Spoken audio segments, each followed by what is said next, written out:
আসসালামু আলাইকুম ভিউয়ার্স। ঐতিহ্যবাহী এক মসজিদ মোগল আমলের, এটা ঐতিহাসিক গোয়ালন্দি মসজিদ। মোগল আমলের ঢাকা রাজধানী স্থাপনের সোনারগাঁ 12 ভূঁইয়া প্রধান শাখা এই মসজিদটি নির্মাণ করেন। তারপর হিজাবার আকবর খান কর্তৃক 1519 খ্রিস্টাব্দে নির্মিত প্রাচীন কর্তৃক এই গোয়ালন্দি মসজিদ। আমরা মসজিদটি দেখব। এই মসজিদটা অনেক শত শত বছরের একটি সাক্ষী, শত শত বছরের একটি সাক্ষী এই মসজিদ। এই মসজিদটা ভিতরে এই মসজিদটার ভিতরে আমরা একটা প্রবেশ করার জন্য আপনাদের দেখাবো। এই মোগল আমলের একটি মসজিদ। এখানে লেখা আছে গেটে বড় করে, মসজিদের দেয়ালে চুন লাগানো নিষেধ। কিন্তু দুঃখের বিষয় এখানে লাগাইছে, কিন্তু নিষেধ তো মানে নেই।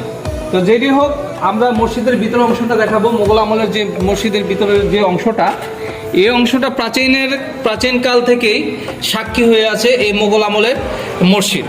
এই মোগল আমলের যে মসজিদটা 1915 খ্রিস্টাব্দে নির্মিত, 1915 খ্রিস্টাব্দে নির্মিত, শত শত বছর এই মসজিদের সাক্ষী। তার গম্বুজগুলো একটু দেখেন, এই গম্বুজগুলো পিলারগুলো, প্রত্যেকটা পিলার একদম বিশাল আকৃতির। এবং পিছনের দিকটা এটা হচ্ছে দক্ষিণ সাইড। এই দক্ষিণ সাইডের যে একটা পিলার, এই পিলারটা দেখেন একবার। এই যে মসজিদের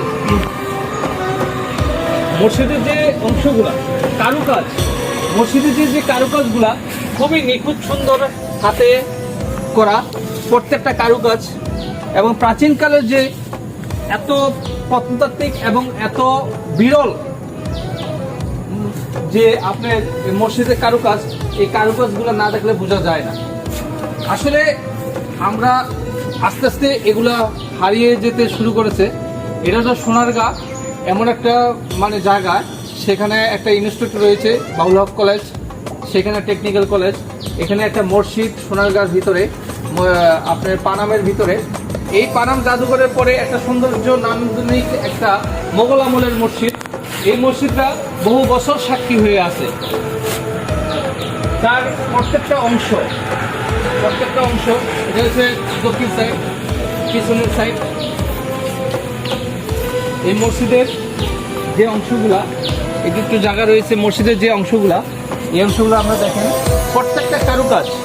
মসজিদের যে প্রত্যেকটা কারুকাজ এমন একটা কারুকাজ যে হাতের ছোঁয়া, যে শিল্প।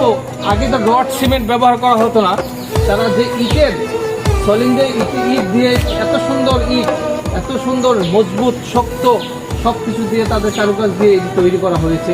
এটা গম্বুজ।